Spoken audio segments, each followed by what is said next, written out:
I've been a stand up comedy fan for my entire life. Honestly, I don't remember a time when I wasn't watching stand up comedy. I never thought I would do it, like literally never. People would ask me all the time when I was working with Joey, when are you going to do stand up? Are you ever going to do stand up? And I would tell them no. Every time, not, it wasn't even a thought, but I've always loved it. I remember I went to FYE at the Natick Mall, and I bought the Bill Cosby himself. I'm sorry, we didn't he didn't talk about the 80 women he assaulted on that special. He talked about going to the dentist. So I'm sorry, I had no idea. But I remember going and buying that VHS tape at the Natick Mall when I was had to be in like middle school tops. I remember going and seeing that, and then my dad and I in the car. My dad, I think I was 13 or 14, maybe no, not 14, because I had a job at 14, so probably like 12 or 13. My dad was working at a corporate office for a seafood restaurant called Legal Seafoods, if you're from the Northeast, and he got me an internship there, and we would drive in every day, and like 7 in the morning, something crazy early. And on the way in, we would do two jokes. The first joke was Fat Bastard from Austin Powers, where he's talking about, when you're walking up the stairs of an apartment building and you can smell what everyone's cooking, your fart smells like that plus crap. So that plus crap. And then we would do My Lip Up Is on the Flow, and that's Bill Cosby. When he has one of his most famous jokes that I know of is him in the dentist chair, and he has Novocaine. He says, "My lip up is on the floor." So just those two, that plus crap, and my lip is on the floor, or lip up is on the floor, and I was hooked from that day. I remember my dad also got like not a bootlegged, but like it was like when you could burn DVDs, so people would just pass around DVDs, and we had the John Panette special, I Say Nay Nay, which I believe at least it used to be on YouTube for free. If you haven't checked that out, one of my favorite specials of all time. It's hysterical. And I remember just crying laughing as a family at that special. And I was hooked. I remember driving to winter break wrestling practice with the Captain Nick. I'm not gonna say his last name. In his purple Ford Ranger. I was probably either a freshman or sophomore in high school, and I believe the name of the album was "Harmful If Swallowed." It was Dane Cook's first CD, where he talks about the parking garage floor being loud, and he would punch a bee in the face. I just couldn't get enough of it. I thought it was hysterical. It's weird. It's really funny that I got into to working with Joey, and I'll talk about that too. But it's weird that I got into working with stand-ups and doing stand-up very. I don't consider myself a stand-up. I think I do stand-up occasionally, but I'm not a professional, nor do I think I'll ever be a professional comedian. But I've loved it forever. I loved it. I remember going. I was just talking about this last night with my mom, because my mom is great. She comes to almost every show she can, even when I beg her not to. I said, "Mom, I'll pay you not to come to this show." And she goes to open mics. She goes to. Last night we were at a brewery. Shout out to Agostino Zoida for having me. Johnny Roque for doing a guest set, and God dang it! I don't want to mispronounce it. The host was very funny, and she has a unique name. It is Kendra in Boston. So thank you to them. Thank you to the Penny Pincher Penny Pincher Brewery in Millbury, Massachusetts, for having us out, and everyone who came to that. Was a great show. But we were talking at the show last night about. I remember when I was going to look at colleges. We were in my mom's Ford Focus, station wagon edition. It was brown, not even brown, tan. And I had all of Dane Cook's CDs on my iPod. And my mom, my brother, and I drove all up and down the East Coast. From not the whole East Coast. We went from New York to upstate Pennsylvania to Philadelphia to Fitchburg State, and we listened to New York City, and we listened to these albums the entire way. And then we went to Gotham Comedy Club. I was probably 17, and my brother then must have been like 14, maybe 15, depending on the month. And just laughing the entire way. I've always loved stand-up. I went to my buddy, my best friend from high school, Aaron. His dad travels for work, so he has the. I think he might have the most frequent flyer miles of anyone in the world.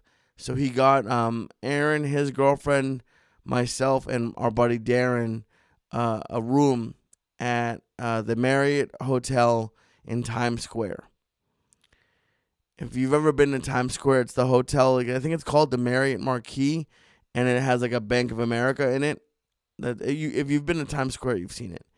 And he got us a room there, and I remember I was 20, and the concierge had free tickets to the Ha. It's not the Ha Ha like in LA, but the Ha Comedy Club in New York, and we went in.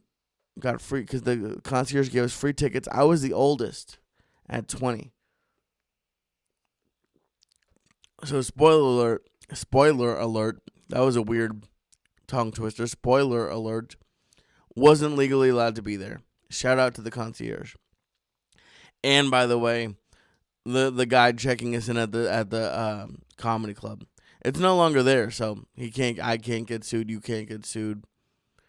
It's funny, and I was talking about this the other day. It's funny, before you're 21, you're like really nervous every time you find a place that like doesn't card. You're like, oh, can I get in again? Are they gonna arrest me?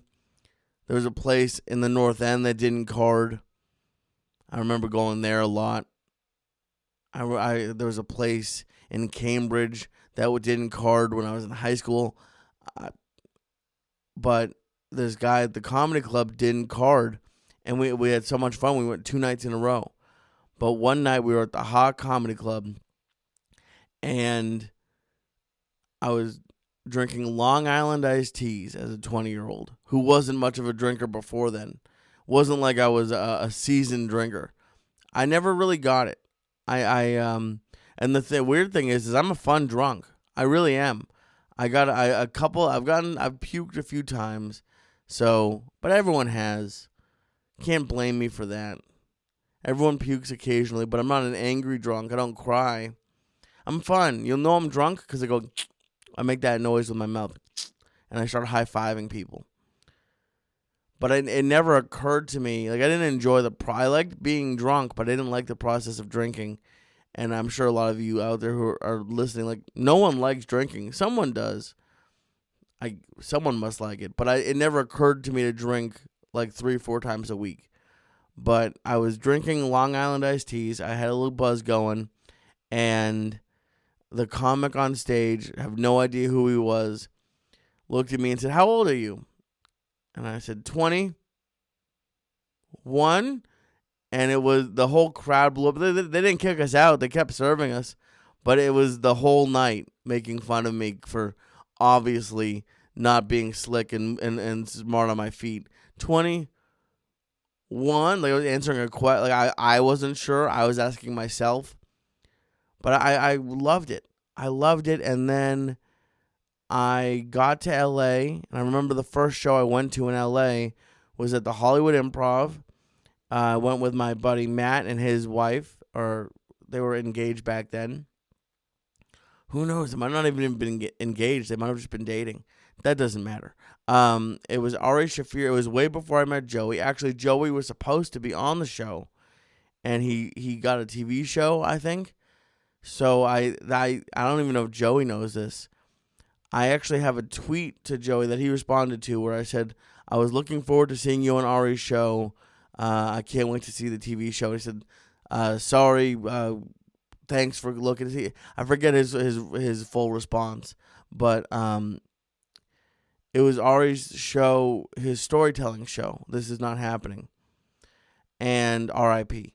And I remember it was about stories about bad jobs and like bosses you hated, and I love that about LA. I love going to the Comedy Store. I've told this story before, but Eleanor Kerrigan, I brought my buddy Aaron, came out to visit me. We went there. Daniel Tosh popped in. The only ever time I ever saw him pop into a place like that. And Eleanor Kerrigan went up, who a longtime fan favorite on the church, went up. And I remember I was wearing like a booger green polo shirt with like light jeans. I was like less than 6 months into LA probably. And she looked at me and she said, "You look like a giant fourth grader." And I'll never forget it. I loved it. I don't know. I know last week was a more serious show about mental health. I wasn't like a woe is me kind of person, but I always loved just laughing. I've loved it. To me, it's honestly my favorite form of live entertainment. Yeah, plays are fun. Sports are good, but sports are different, kind of, because it's not. I guess it is entertainment, but it's like, I don't know. Sometimes it's tough because you can't always see what's happening, and then if you lose, you feel like a dick. You feel like, why did I waste all that time and that money, and we lost, and now I have to get on the train back home. Stand-up comedy, when it's good, at least even when it's just decent, I feel like it's the most bang for your buck. It's a great time. I don't have to worry about like things going well, I guess. I mean, I guess if everyone stunk, if the whole lineup stunk, that would be a bummer. But even if one comic out of 10 stinks, you're still gonna have a fun time. Like I back at that Ha Comedy Club, I liked I like Infected Mushroom. They're an Israeli like electronic band, and I took the bus when I was in college to see them, and I had like a 4 a.m. bus back. And in Times Square, they have people barking like Ari and Louis J. Gomez, did an episode of his podcast talking about it, and it's just apparently like drug addicts trying to lie you into going to see a comedy show. So the concert had ended, and I was waiting for my bus, which was leaving from right next to Times Square at Port Authority, and I had like 2 hours to kill, and I think it was either a 1 a.m. show or a 2 a.m. show. And I remember going to that same Ha Comedy Club, but I was 21 then, and I got mozzarella sticks and watched not nobodies, but like very early level, not famous comedians go up. I would go see stand-up any chance I could. And I met Joey by luck. That was it. I didn't know him. I had no idea who he was until Matt, the same guy who I went to Ari's show with, introduced me to the Joe Rogan podcast. And I heard Joey. I don't even remember what episode it was. And I was in LA, and I wrote Joey a Facebook post, and I said, I want to work with comedians, but I don't want to come off as creepy. Do you have any ideas? And God bless him, he replied, and 9 years later, and millions of milligrams, here I am. But like I said, I had no interest in doing it at all. I loved going with Joey to the shows. That was my favorite. I loved it going. Like, he'd pick me up sometimes, occasionally to go to the Comedy Store. I get it. Like, especially now that I do stand up, I get like not wanting someone to be there. You want to get in your head and like think about what you're gonna do. But I went countless times to the Comedy Store. Other shows like the Ice House. I've been to the Ice House millions of times. I can't wait to go back to see what like. I think they did renovations, so I hope it's gonna reopen. But I loved going to shows, but I never thought I would do it. And then I think I've told the story on here, but if you haven't heard it, the first time Andrew Dice Clay came on the church, he just looked at me after the show. We did a whole show together, and he said, "Have you ever thought about doing stand-up?" And I said, "No, I don't think I'm that kind of funny." He said, "You should try it." And I even went back to Joey, and I was like, Dice said I should try stand-up. Do you think I should? He's like, no, I don't think. And it wasn't. He just knows how much of a commitment it is. He wasn't like, I didn't take it as him being mean, but he was like, this isn't something you do once or twice. It could be, I guess, but that was the start of it. And it took me a few months, and then Joey was training for his CISO special, and Agostino, who I talked about earlier, had a show, and I always forget the name. It was either the Black Horse or the Dark Horse. I'm sorry. And I did it there. Steve Simone was there for my first time. I did it 6 times, and then Joey filmed a special. And this is, I guess, a little bit of a teaser for the episode. I didn't even remember. This isn't even on the list. But so what today's episode is because at the show last night, I talked to a few people who said they were terrified about doing open mics. It's a lifelong dream, and they've always wanted to do it. And like, as you'll hear, homeless people do open mics. Legitimate crazy people do open mic. Like, if you're out there and you've ever thought about doing an open mic in comedy or music, whatever, like, go for it. And what I wanted to do today is I wanted to tell, like, my best and my best and worst moments in stand-up comedy. I should be in the middle of my 4th year, but I'm really in the middle of my 3rd because of unforeseen chemical viral circumstances. And it's like Voldemort. I'm not going to say that word anymore.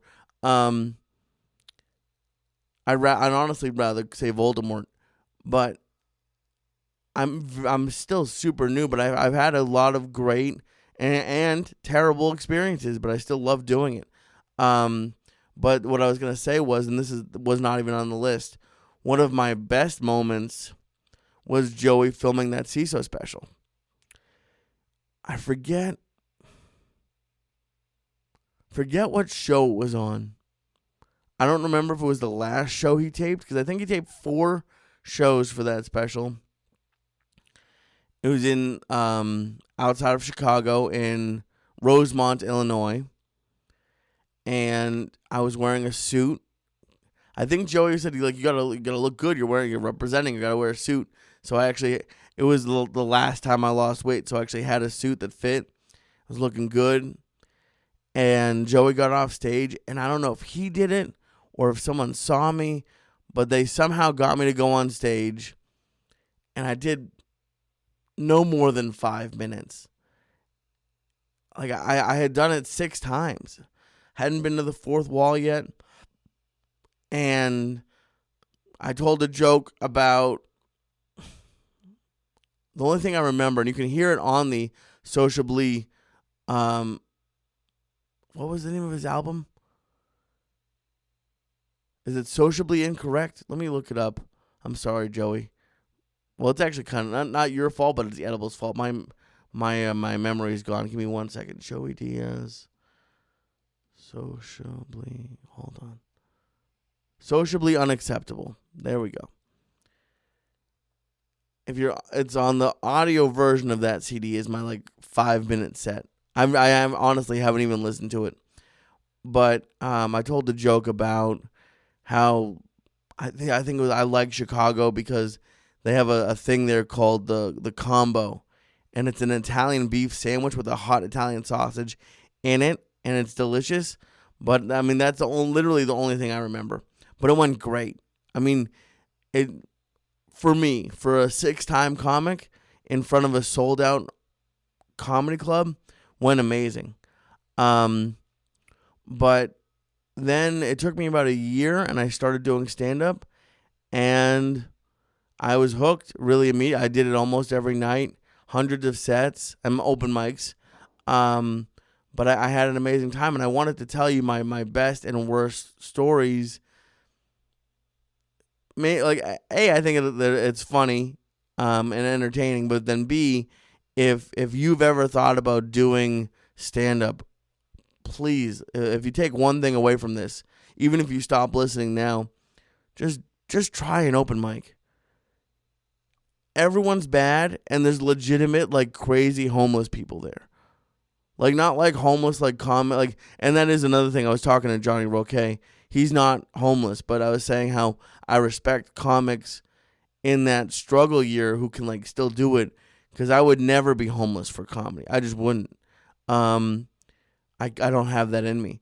But, like, not like that kind of homeless. Like, oh, I'm following my dreams kind of homeless. It's like like they don't even dream anymore. Like they have legitimate, like, bags for one set of clothing. And I feel I'm sorry that anyone's homeless, but like legit homeless person, open mics. And it's actually what I'm going to open with. So I figured I'd start with the bad. It's like good news and bad news. I'm going to start with the bad ones to show you how bad it can get, at least for me. And these aren't probably not even half of them, but and then I'll end with the good ones. I do want to start off by thanking our first sponsor for today, and our first sponsor for today is BetterHelp. Is there anything interfering with your happiness or standing in the way of your goals? The whole last episode last week was about mental health. I have anxiety. I get in my way all the time, and I love therapy. It really did help me. And I'm so happy that BetterHelp is sponsoring the podcast, because they make therapy so much easier. BetterHelp will assess your needs and match you with a licensed professional therapist. Start communicating in less than 48 hours. This is not a crisis line. It's not self-help. BetterHelp is a professional therapy delivered securely online. BetterHelp therapists have a broad range of expertise and are available worldwide. You don't need to live in a big city. You don't know what's going on with the virus. You don't want to leave the house. You don't have to. Schedule your weekly video or phone session at your convenience. You don't have to worry about what their schedule is anymore. Oh, I take lunch at 12. Well, screw your lunch, Sally. I got problems. BetterHelp, you won't have to sit in an uncomfortable waiting room ever again. I told you. Last week you hear people crying. That's awkward. Now, you're going to sit in your pajamas, put on a nice shirt at home, and they're going to call you or video chat you if you want to. Do me a favor. Go to BetterHelp.com. Check out the reviews. They have testimonials. And the best thing about them, they're more affordable than offline therapy. They have financial aid available, and you can change your counselor at any time. It's easy and free to change your counselor. You know, if you don't like somebody, you don't have to go look on Yelp. Go drive to a new office. Just boop, try Jim out. Do you not like Jim? Try Jessica out. It's an amazing service. Join the over 1 million people who have gotten help from an experienced professional to take charge of their mental health. BetterHelp is so popular, they're recruiting more therapists in all 50 states. So if you're a therapist, contact them. You need a job? Why do you want to have an office? Get a Zoom and help somebody. Well, not a Zoom. They're going to do it on BetterHelp. BetterHelp has a special offer for What Was I Thinking listeners. Visit BetterHelp.com/Lee for 10% off of your first month. That's right. They have financial aid, and you know what? What Was I Thinking is offering financial aid. Use code Lee at BetterHelp.com. That's BetterHelp, HELP.com/Lee for 10% off of your first month. BetterHelp.com/Lee.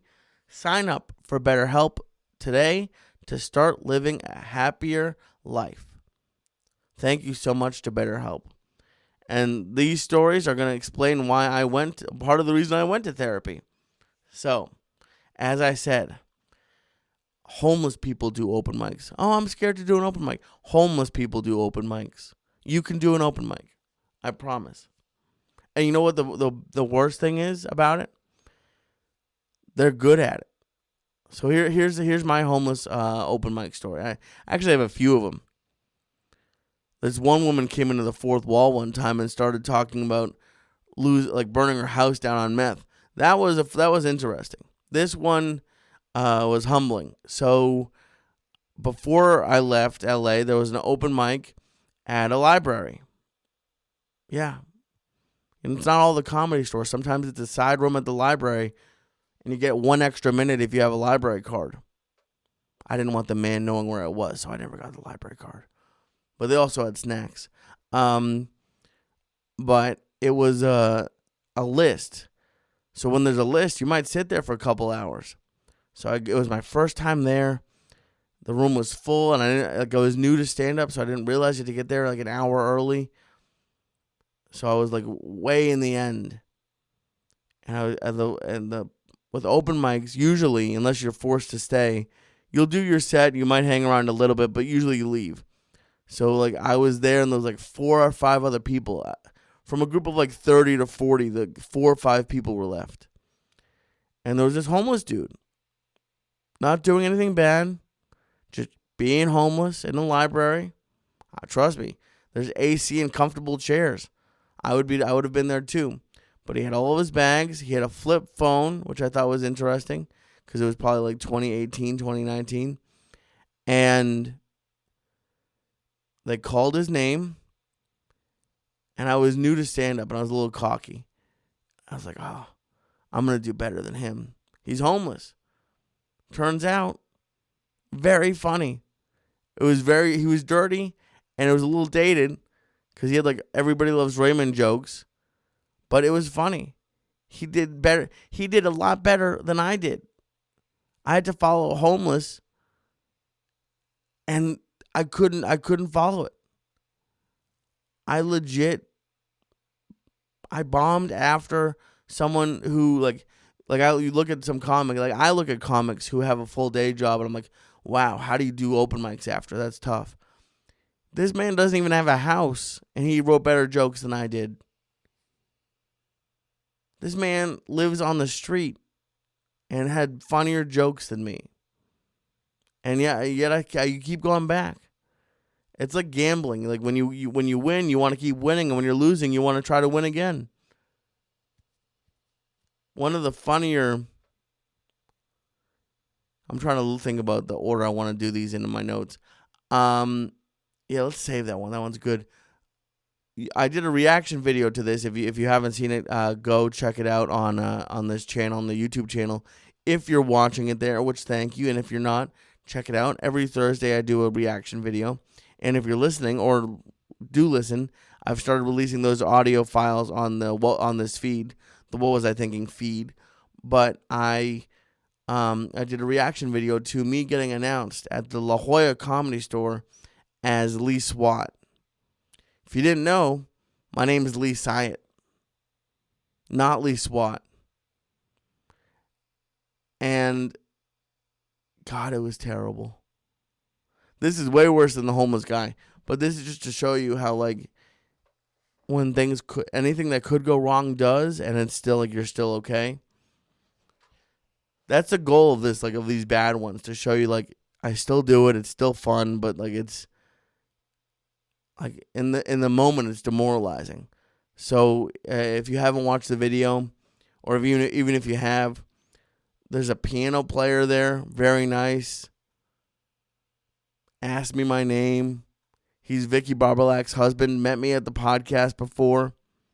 But I get it. I've said people's names wrong. Brings me up on stage. So, like, the AC's blasting. And it's important. It's a La Jolla Comedy Store. My mom's there. Steve Simone brought me down. The manager's there. I want to do well in front of him. I've done well at the Comedy Store. I opened up for Joey with Eric Rocha. And we did fine. We did pretty well. I did better than I did this night. Oh, and there's even more to this. So I get brought up to the stage as the wrong name, Lee Syatt. Completely threw me off.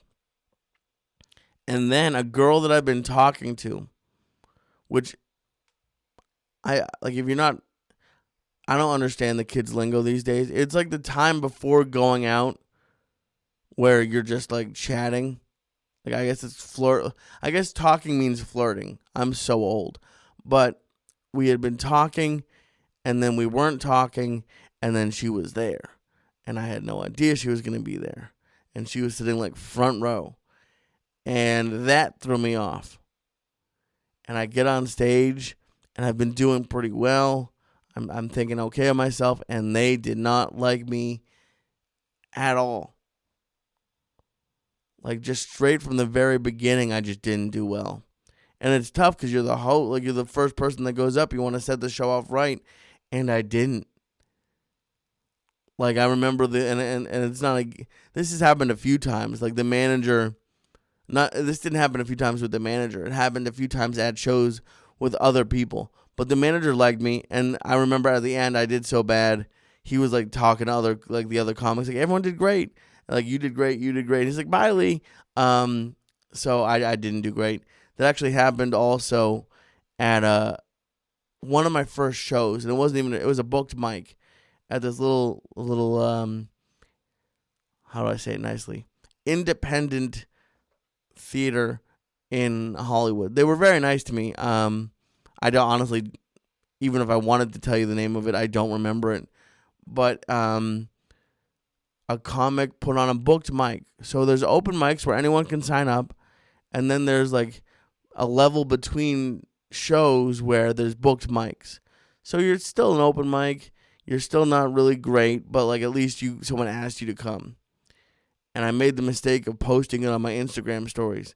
And two guys from Europe took probably like a $30 or $40 Uber to like the middle of nowhere Hollywood. Sorry, I'm parched. So excited to see me before the show. Oh, we're from, I don't know, England, Australia, not here. So happy to see me, so excited.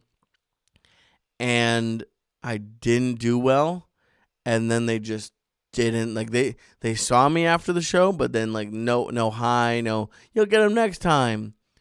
Just regretting their 2 hours.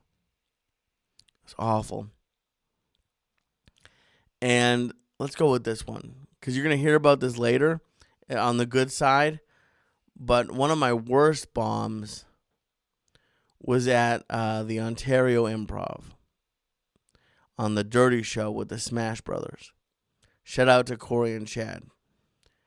If you're anywhere in California, I'm almost positive the Dirty Show's back at the Ontario Improv.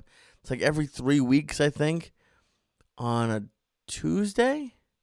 It's either Tuesday or Thursday. For like before the shutdown, it was like something like 13 straight years of every week they had, every 3 weeks they had this show.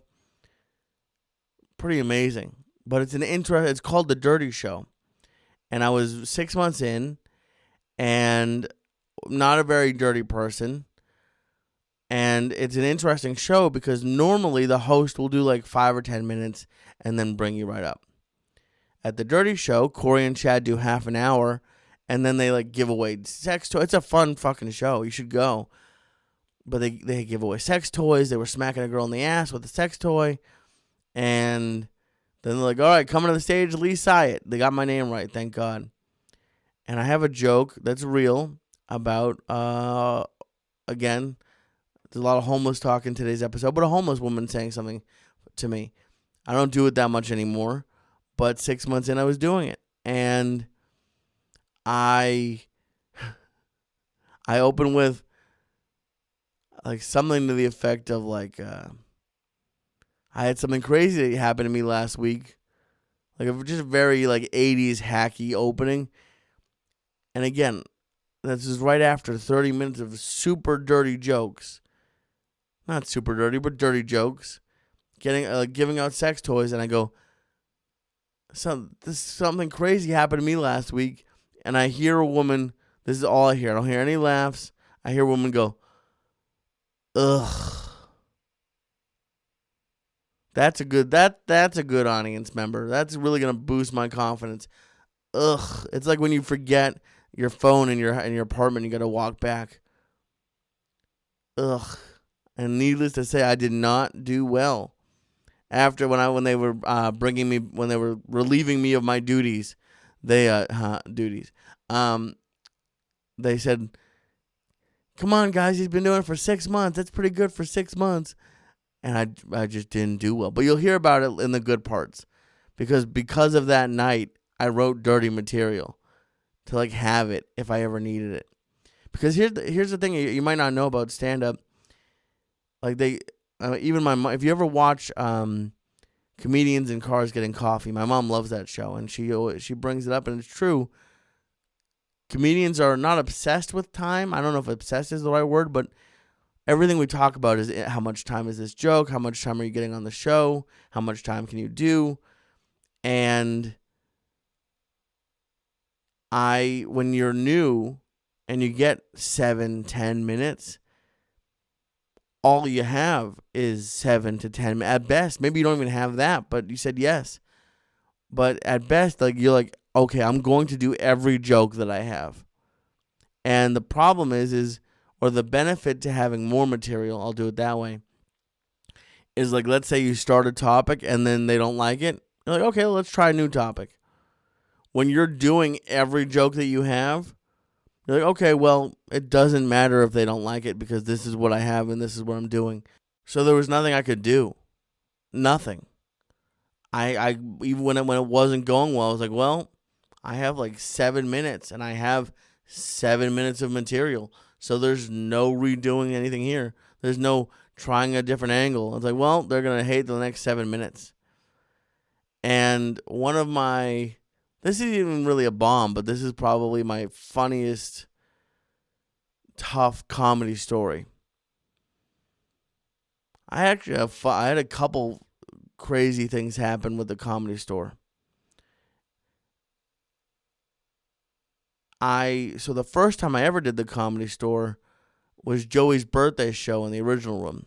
And normally, like, they let comics like book their own shows in the belly room. But this one, they let Joey do the original room. And we were doing a podcast, and I don't think I was high. I might have been. I forget. I think maybe I begged Joey not to get me high before my show, or the show, because it was his show. And I remember I took an Uber. I definitely took an Uber there, either because I figured I'd be getting high or because I was already high. I forget. And this dude must have driven 70 miles an hour down like a 25-mile-an-hour curvy. For everyone in LA, it's Laurel Canyon, over the hill. And for those of you who don't know, it's like Lombard Street in San Francisco. It's super curvy. It's like bam, boom, boom, boom, boom. And part of it, I think, and this is what people told me after, part of this might have been the nerves of doing the Comedy Store for the first time, but I was fine, and then I just didn't want to talk I think I might have been high. I didn't want to talk during the Uber ride because I was worried I was going to puke. And when I got to the Comedy Store, thank God for Felicia Michaels, could see something was up, and she's like, do you want a soda? I was like, please. Like, I thought I was going to puke everywhere. I didn't think I was, like, legit didn't think I was going to be able to go on stage. And she did that, and I got that, and I was able to perform. I did okay. I did fine for my level. But this is the bad part of the story. Or not bad, but funny. And it shows you that if I can get through this, then please try an open mic. So the first time I was doing the belly room, which any room doing the bathroom at the Comedy Store is an honor. So the first time I was doing the belly room, and I was hosting, or I was told I was going to host. So my buddy Eric and I got there, and there's a comics only bar in the back. And I think I called Joey or talked to someone there and said, oh, Joey's in the bar. And Eric and I looked at each other. We're like, I don't think we're because it's like supposed to be paid regulars only. So we walk back there and we're like, I'm not even knocking. You knock. No, I'm not. You knock. And finally we got a door guy to go ask Joey. And of course Joey was like, just come in. So I get in. Joey throws like 4 or 5 mint edibles in my mouth. Not super high in milligrams, but high enough for me to feel it. And after that, Augustino was there too for that one. And after that, he goes, hey, you're not hosting anymore. Dave Chappelle's here, and he wants to do 30 in front of you. He didn't want to do 30 in front of me, but he wanted to do 30 to open the show. And I immediately, like, I'm already pretty pale. I was see-through. I was so white. I looked like snow. I couldn't stop sweating. I was nervous, and they made fun of me. They could see it. Because, A, even just meeting Chappelle would be a lot for me. But then, B, to think about going on stage after Chappelle, it was just petrifying. And Joey kept teasing me about it. Like, oh, how are you going to do? You okay? You're going on after Chappelle. And I get upstairs because I want to be early. And I want to know where the light is. I don't want to run the light. I want to be very respectful of the Comedy Store.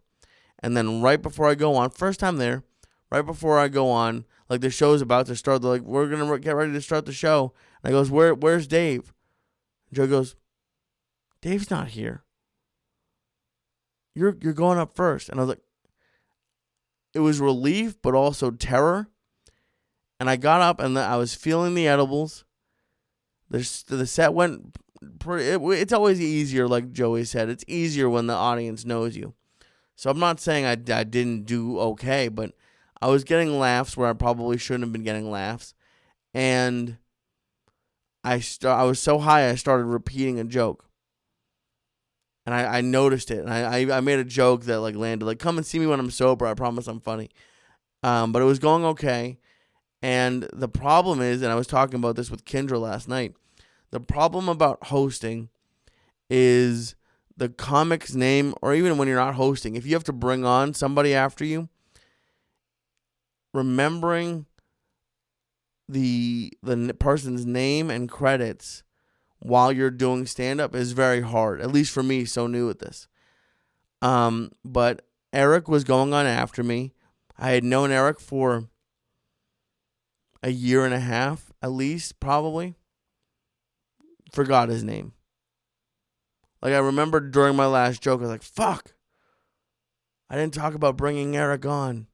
And obviously I knew his name. But I feel like I was worried about, like, am I bringing him on next? Did we talk about it? And I finished my joke, and I go, come into the stage. And it just, no name. And in my head, it took like 2 minutes. I listened back to the tape. It took like 10 seconds. And I didn't even go, I didn't go silent. I just kept saying like accolades. Like, this guy's my best friend. He's so funny. You're going to love him. Oh yeah. His name is Eric Rocha. Like, I couldn't remember it. And I even apologized on stage. It's like, sorry, I forgot your name. It's like, I didn't notice. But that was rough. That was really rough. That was, I think the worst part, not even the worst. It was funny looking back on it. But the most nervous I ever was when I was stoned, going up for the first time in the belly room, and I thought I was going to have to follow Chappelle. So those are my bad, not even bad, but like lower moments in stand-up. And I want to tell you all of my favorite moments. And these aren't even all of them. I've had way more. But I'm going to tell you my best moments that I can remember. And I hope you enjoy it. And if you've been thinking about doing stand-up, I really hope you try it. Very quickly before we start, though, I wanted to thank our other sponsor for today's episode. This episode is brought to you by Sheath underwear. It's right here. It's soft. It's wonderful. And to celebrate my losing 100 pounds, Sheath sent me their underwear. And it's great for guys like me. I love it. It's soft and it's supportive. There's a 2-pouch compartment. I'm going to put that back over there. 2-pouch compartment. One for your wee-woo and one for your want-wants. You stick them right in there, and it's great for when you're working out. It's great for when you're on a plane. Who knows? If you have big balls and you sit on them, it's not going to happen anymore. I love it. And I love that I'm supporting an American company, and not only an American company. The idea for Sheath came from a U.S. Army soldier, Robert Patton. He was on his second tour in Iraq, and it's an American company. Robert's great. It's a veteran-owned company, and they do a great job. Do me a favor. Go to sheathunderwear.com. That's Sheath, SHEATH underwear.com, and use promo code Syatt, SYATT, to get 20% off of your first order. And every order from sheathunderwear.com comes with Sheath Underwear's 100% money-back guarantee. That's sheathunderwear.com, promo code Syatt. Get Sheath Underwear and let them support your balls and my balls. Thank you very much to Sheath Underwear and U.S. Army soldier Robert Patton. Okay. Little parched. It's hot. I'm in the office on a Sunday, and I hate that offices do this. They always turn the AC off on the weekends. I'm sweating up in here. I'm like Joe Rogan and Bert in a sauna. No, it's like probably 80 degrees. But I told you all my war stories, and there's more of them. I was trying to keep this short, but it looks like it's probably going to be 60 to 90 minutes anyways. I told you all the bad stories, but now I want to tell you my favorite stories. The first time I ever did stand-up with Joey on the road, he took me to the Cap City Comedy Club, which was our RIP, but it looks like it's coming back somewhere else, which is great. But it's in Austin, Texas, and if you ever went there, it's a big room, 300-plus people. And if you're looking at the stage on the right, there was a stage in front of you, and then where the comics walk up to the stage, there's like a little wall. And like it's off stage, but like it's not like backstage, but like you can't see what's behind that wall. So I remember Danny Brown was there, and Joey said, "Let me do 3 minutes on," I think it was the Late Show Saturday. It was either late or early. It was Saturday for sure, and I did fine for 3 minutes. And I was new. I'm sure I didn't do great, but I did fine. But it was my first time ever in a real club like that, like a big sold out fun club. And I walked behind that wall, off stage left, your right if you were in the audience. And I put my back against the wall, like leaning up against it, and my leg shook, like I was having like a medical emergency, or like I was like a flag in the wind. My leg shook for about 4 minutes. Like, not a joke. Like, I legitimately could not walk back to my seat. And I feel like I've heard adrenaline dump. I don't know exactly what it was, but it like literally shaking for minutes out of the excitement that I had from doing a show like that.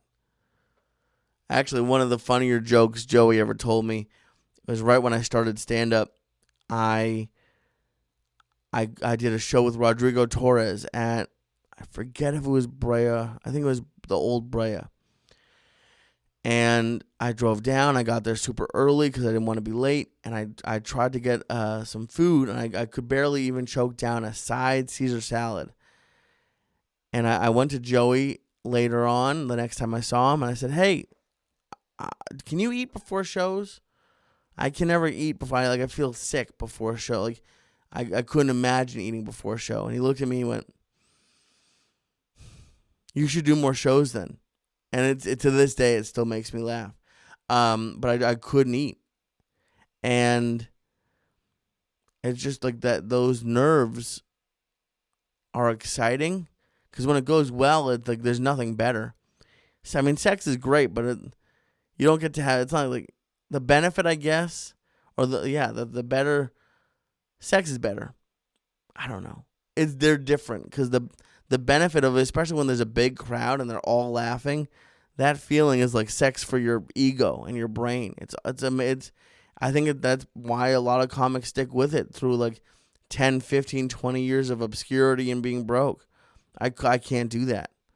But I had that first one in Austin, and then I told you about the time I bombed at the Dirty Show. I want to tell you about the time I did great. So I bombed at the Dirty Show, like I said earlier, and it took me about a year for them to ask me again. And I because of that bomb, I wrote some dirty jokes. And again, Like legit. Like I did so bad at that first one that I looked and I was going to leave early. I was just going to leave the show and do an open mic in LA. I found like an open mic at the fourth wall that I could barely make if I left immediately. But I was like, I don't want to be a jerk and leave, so I'll just stay. So I come back a year later, fatter, but I was determined. I had dirty jokes. I was ready for it. And Corey and Chad go up not an hour, for like 20, 30 minutes before me.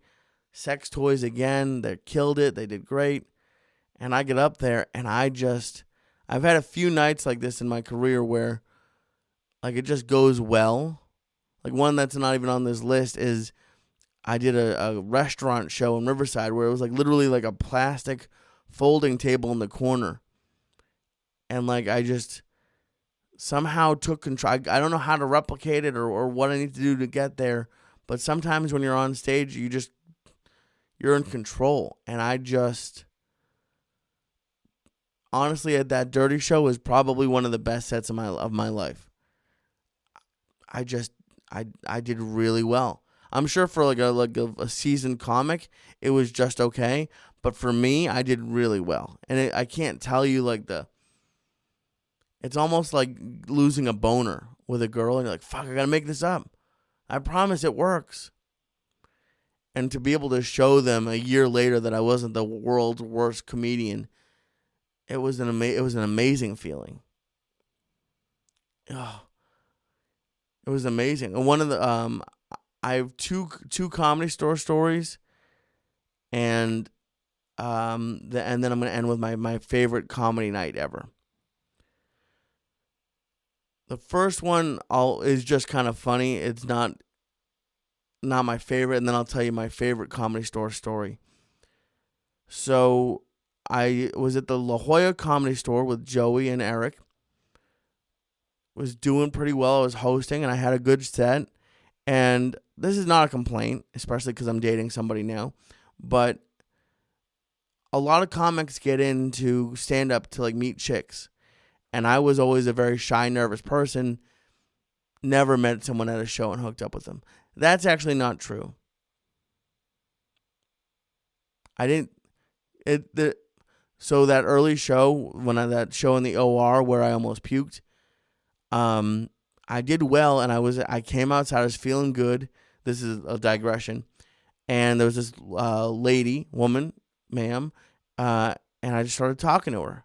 I don't know if I think she might have recognized me from the podcast, but I thought she saw me do stand-up, and it turned out that like she was in a different room. But like we just started flirting, but then this guy was really drunk and liked me, and he started like going up to this girl and be like, "You should fuck him tonight," like really drunk and aggressive. So I remember we exchanged Instagrams, and we never had sex. I got a half a dry hand job once. It was terrible. So that was the extent of me hooking up after a show. But I remember I have a joke still about like not getting a lot of blowjobs. Not exactly that true anymore. Not to brag.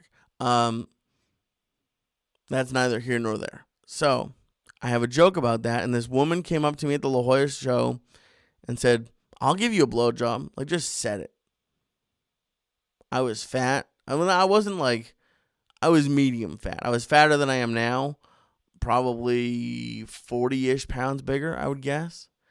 But I wasn't like my fat. And I was like, "What?" And I think it was the night we were leaving La Jolla, because like with Joey, you never stay over. We stayed over for like a couple nights, but like on the last night we're gonna just drive home. And I was like, okay. And this woman was like, "I have to walk my family out. I'll be right back." Like her parents were there, I think. And I was losing my mind. And I went to the bathroom. I was getting things ready. I was like, "This is the best. I'm going to get a blowjob." I was going to go to my car. I didn't even know where to go. And I come out and I look. I even go outside and I can't find her. And I talk to the to the door guy, not the door guy, the security guard. Great guy at the La Jolla Comedy Store. And I said, "Hey, have you seen?" And I think I knew her name at that point. Not even sure. I was like, "Have you seen so and so?" And I'm not even hiding it from you. I just don't remember it. "Have you seen Sally Magoo?" "Yeah, she just left. Why?" I was like, "She was gonna give me a blowjob." And he was like, "Oh, you were who she was looking for?" Apparently, when I went into the bathroom to like spruce it up, she came in looking for me, and then I nowhere to be found, and she just left. And it actually turns out, no offense to Sally Magoo, apparently she worked in the cat house bunny. No, was it the bunny ranch? Whatever the one in Nevada was that the guy R.I.P. to Dennis Hoff, who came on the church, owned. She worked there, and apparently like she gave out blowjobs like people give out sticks of gum. So I get nervous about herpes. So thank God I didn't take it, but that was the closest I got to like I've never had anyone just say I'll give you a blow. I should have known. No, very few people like, "I'll give you a blowjob." We've never met. I'll give you a blowjob. So no blowjob that night. The best night I had at the I also almost said American Comedy Store, at the Hollywood Comedy Store, was my first time doing the main room. Skylar Stone was very nice and had a show there, and he invited me to do it. And I was so nervous. And and this was gonna be a bad one. Not this, but I normally when I didn't really have a set. I would just do kind of what I was working on, and I was so nervous. I got there like hours early, and I called Eric Rocha. I said, "Hey, man, should I do this? Like, what should I do tonight? Should I do this new stuff I'm working on that I kind of like?" He said, "You're doing the main room. Do like your best stuff." And I went on, probably pretty early on in the show. My first time ever doing the main room. And I think Ryan Sickler was there. And I got an applause break. Like I did. For those of you who don't know, I guess the only thing better than an applause break would probably be like a standing ovation. And I honestly can't remember. I don't think I got a standing ovation. I might have, but I definitely at least got an applause break. I think that's what I got, an applause break. But I did really, and like Ryan, I remember Ryan coming up to me being like, "That doesn't normally, like, people don't normally get an applause break their first time in the main room."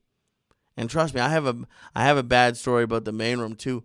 I didn't want to badmouth anybody on here. There was a well-known comic who gave me a really shitty intro, and it's really fun. Like, apparently bad intros really fucked me up.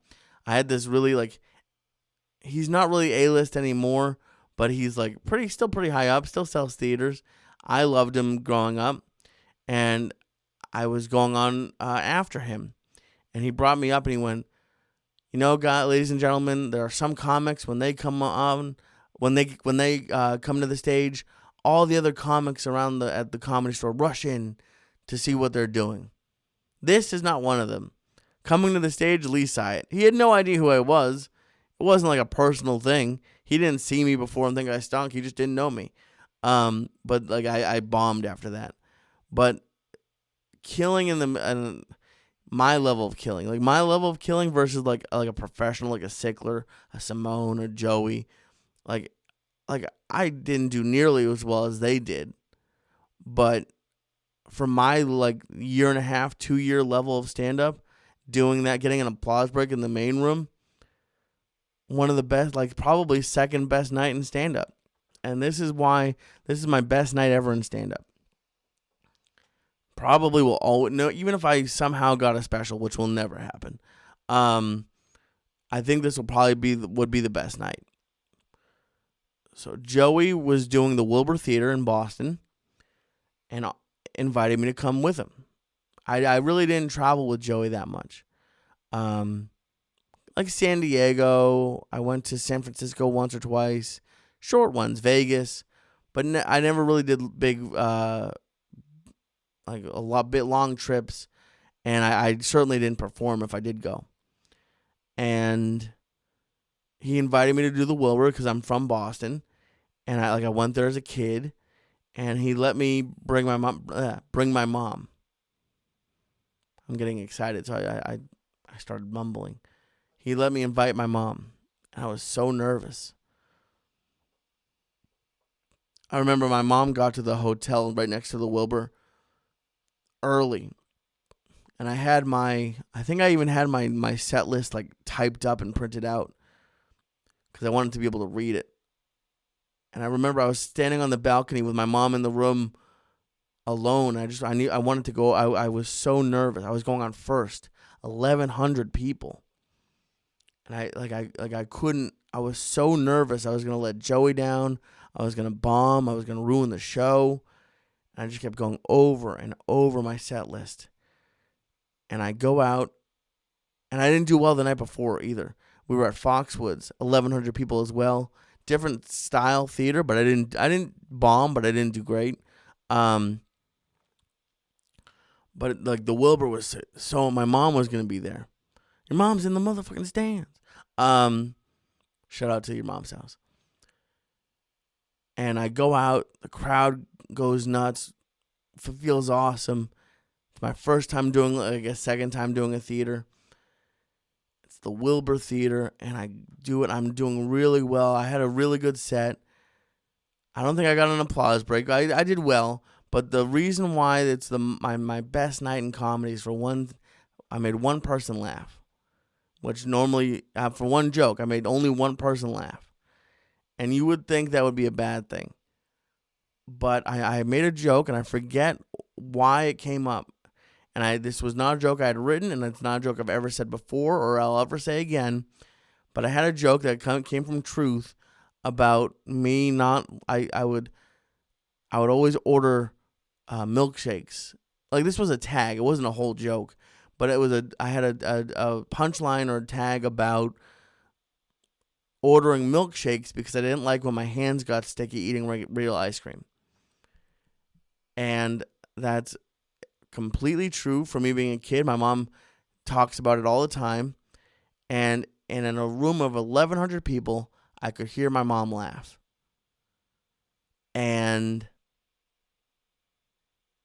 Like she's still to this day talks. Like I think Joey was always very nice to her, but I think that experience, like my mom loves Joey now for like letting her come and see that and seeing me do that and she still talks about it to this day about not even that joke, but just like seeing me, because I was always a shy, nervous kid. Like she had no knowledge of that I even like had any interest in trying stand up. But for me, like just me personally, hearing her laugh as the only one in the room of 1,100 people, it's something I'll never forget. I'll have to see. I have it recorded somewhere. I'm not going to put it into here. Maybe I'll do a reaction video to it one day. But I'll have to find it. I'm sure I could find it. But hearing her laugh, because that I was saying earlier, guys. Like, I did 2 shows last night with Augustino. Really good. I did pretty well. Not amazing, but I did fine. And, like, that laughter is as stinky as a lot of parts of stand-up can be. Like, driving over an hour to do an open mic. Like, you drive an hour, and you got to find parking, and then you got to sit down for, like, 3 or 4 hours. And you do 4 minutes in front of other comics who don't even want to look up at you. Like, there's a lot of doing open mics that sucks.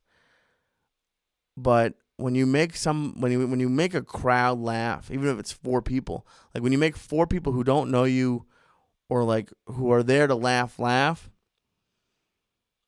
it's an amazing feeling. And then, but to me, making just my mom laugh was very special to me. It's the only word I can use. It's a joke, like I said. It's not even that funny of a joke, but like I'm talking about my dick on stage, probably. I forget what I said on stage, but that's not really her bag. But she was there to support me. She's my mom. I love her, And that moment, just that one laugh, was like the best laugh I ever got, and best moment in stand-up. And that's it. So I hope you enjoyed my best and worst moments in stand-up. Like I said, I did this because I know that there's people listening to these who really want to try it but are nervous.